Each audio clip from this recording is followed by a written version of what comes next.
My documentary is called Behind the Scenes, and I chose my topic because this year I've done a lot of work at the Needham channel, and it got me very interested in the behind the scenes of broadcasting, because I feel like before I started volunteering there I didn't really know anything about it, so I thought it would be interesting to make a documentary and show everything that goes on there. I think the most challenging part would probably be how much time it takes to just edit and put everything together.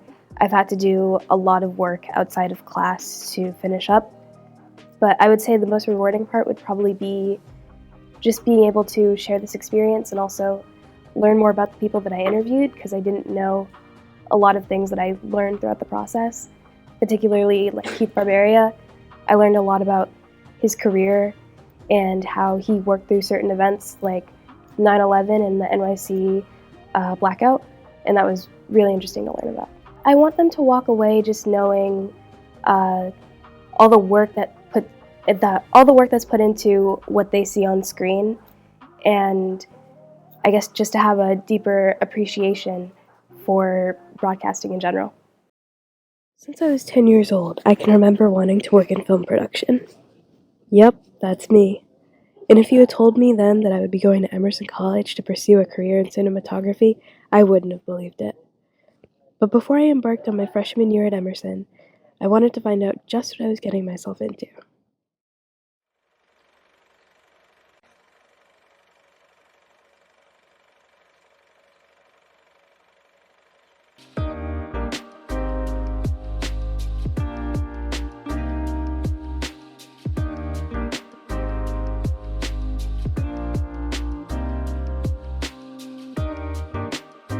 Hi, so I'm Derek Reisner. I'm the special projects producer here at the Needham channel. My name is Mark Mandel, and I'm the executive director of the Needham channel. So my name is Mike Levin. I'm the programming manager here at the Needham channel. Yes, I'm Keith Barbaria. I'm the vice president of technology and operations for the Boston Media Center.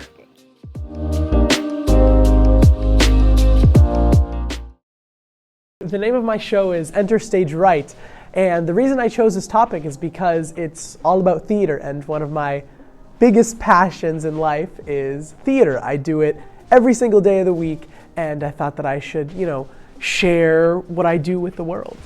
The most challenging part was definitely having to organize all of my clips, because at the start I had so many hours of footage, and having to put it all in Final Cut and to pick and sort which ones I wanted was really challenging. But the really rewarding part of it was that at the end, after editing everything, it all worked out perfectly. For people that have never had any contact with theater, I want them to see that it's a really fun and amazing thing, and that everybody should get into it, and I want to share my story with other people. Hi, I'm Ben Gilman. You are watching Enter Stage Right, where it is all about theater. In this episode, I will be talking to some of my theater role models who have the same passion as me. Let's go explore their theatrical journey.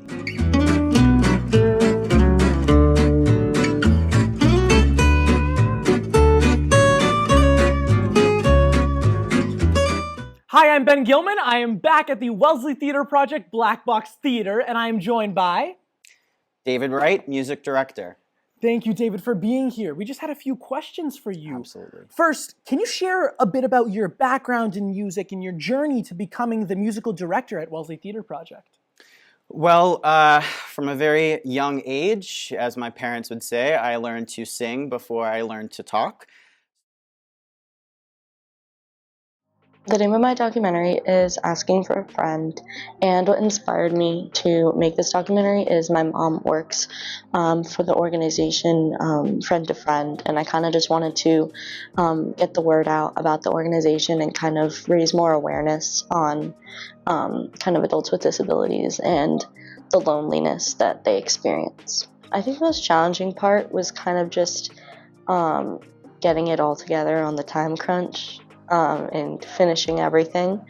But the most rewarding part was definitely to, I've seen some of the people I've interviewed after and kind of to see like how excited they are about the documentary and keep asking me about it. So I'm just really excited to show them what I've done. What I want people to walk away with is kind of like what I said before, to raise more understanding about the loneliness that adults with disabilities experience, and kind of also just raise awareness about the organization and how it helps that problem. According to the Center for Disease Control and Prevention, 24% of adults in Massachusetts report to have a select functional disability. But what does that even mean? The National Institute of Health defines a functional disability as an acquired difficulty in performing basic everyday tasks or more complex tasks needed for independent living. Individuals with functional disabilities often experience a lack of services, systems, and policies that affect every aspect of their lives. On top of all of this, data shows that people with disabilities experience loneliness to a greater extent than people without disabilities. However, there's a program aimed at changing that. The Friend to Friend program not only helps adults with disabilities find a true friendship, but also helps the volunteers as well. The adult participants, being the adults with disabilities, they feel better about themselves. The volunteers feel wonderful that they are making an impact in the lives of their friends. And listen, the ultimate positive connection is people feel connection and less loneliness and happiness. So how great is that?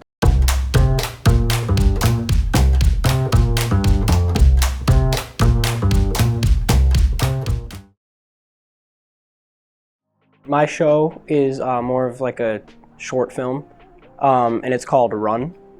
It's like a horror psychological video, and I chose that because like I always love watching those kind of movies, and I've always wanted to make one, you know, on my own, and see what I could come up with, and so I've had a lot of fun doing that. The most challenging part was definitely setting up like the different camera angles. Some were very difficult. I was trying to film on the stairs at one point, and that was difficult. But it's very rewarding when you're putting all the clips together in order, and you know, like you're seeing how they all line up, and like having one flow into the other.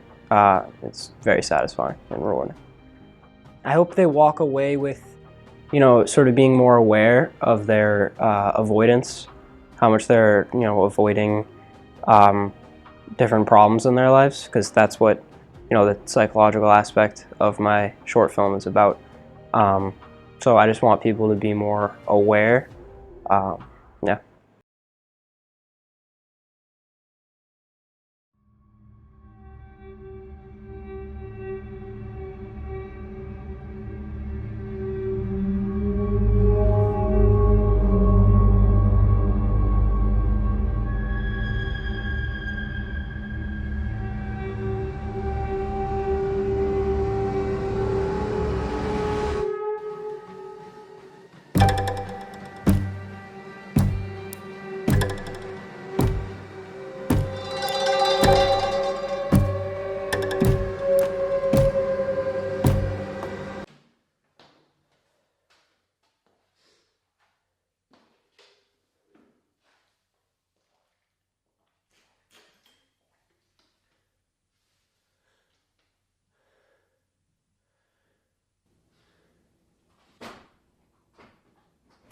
How long have you been home? Aiden, what? How long have you been home? It's 20 degrees out. She's been out for 2 hours in the freezing cold. You've been on the phone this whole time. You can't always just run away, run away, run away.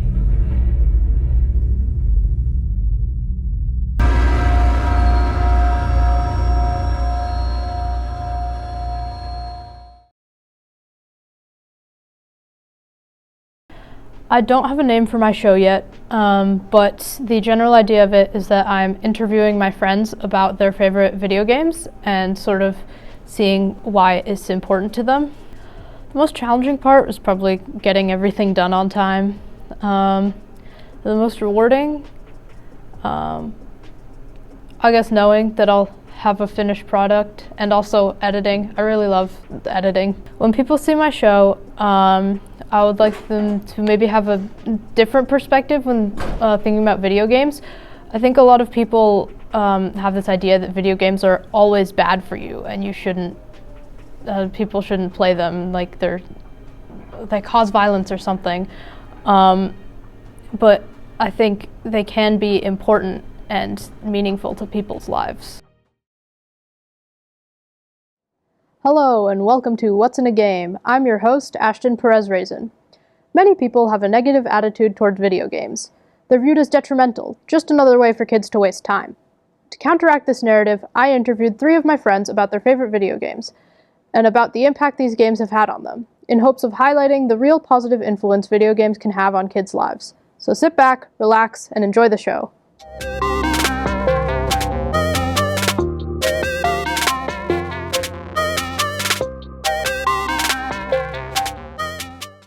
Hello, my name is Ashton Perez-Raisin, and I am the host of this interview.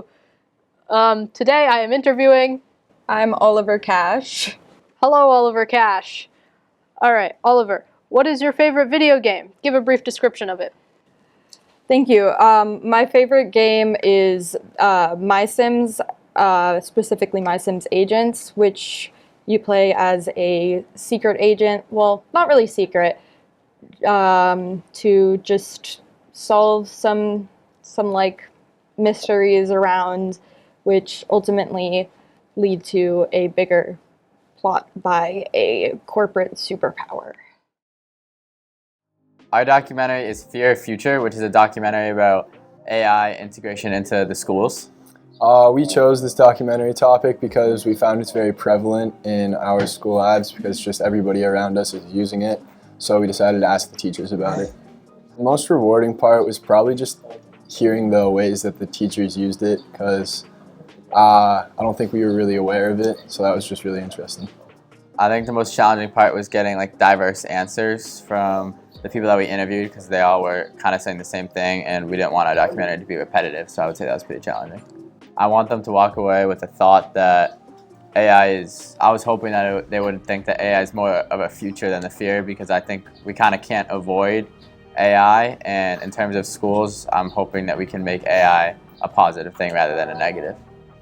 I just want people to walk away with a certain opinion about AI, like whatever they want, because it's kind of like a questionable thing, and I think it's best that people have an opinion on it.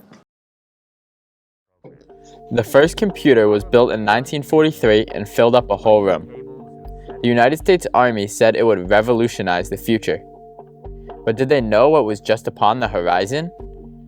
A future filled with laptops in the palm of your hand, cell phones that bring families and friends together across the world at the touch of a button, and computers that could write papers in seconds.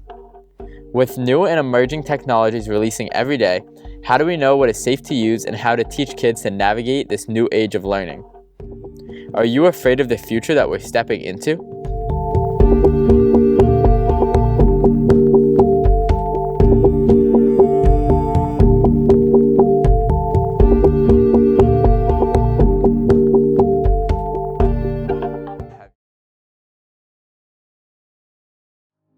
Our documentary is called Breaking Banks, Unveiling the Shadow of Poor Personal Finance. We chose this topic because we wanted to try to spread like a modicum of awareness about the topic because it can save you a lot of money down the road and a lot of toil, I guess. Rewards are definitely, it's something I'm interested in, and it's something that I think more people should know about. So the rewards are that more people will hopefully know about it. I think some of the challenges are kind of finding interesting ways to kind of educate people about the real statistics and like how this is actually a pretty big problem in the world today. I think I really want people to understand like the importance of a personal finance class for high school and like the level of how many people are like deeply impacted by their lack of understanding on how to use money. I know it's kind of hard to expect, but I want people to be excited about the prospect of learning these unique skills before they need to put them to the test. estimated average income of $200,000, compared to other towns in Massachusetts, we rank 3rd out of 50, meaning on average, most people living in town do not have to worry about financial stability when it comes to food, clothing, and shelter. While these numbers paint a picture of financial stability, do most Needhamites really know how to manage their finances? 77% of Americans are anxious about their financial situation. But if you're a student, you might not even know how to manage your finances at all. Do you have a job? Yeah. Where do you work? Well, I haven't got it yet. It's for the summer. For the summer? Where are you going to work in the summer? It's like, I rent out kayaks. The track club? No. I technically work at the painting place. I work at the MPRC. Abbott's Ice Cream and Needham. Oh, the ice cream place. I don't have a job now. Abbott's Learning Express. I teach kids computer science. No, I'm unemployed. Do you have a budget that you spend? Like whenever you're going somewhere, what's your budget? I don't have a budget. You don't have a budget? No. Just till my account reaches 0. Nah, I just buy stuff. Not really, but I just try to be reasonable. Be reasonable. According to Next Gen Personal Finance, students having a course in financial literacy as young adults and teens is hugely important. In fact, having a 1-semester course in personal finance has a lifetime benefit of $100,000 per student.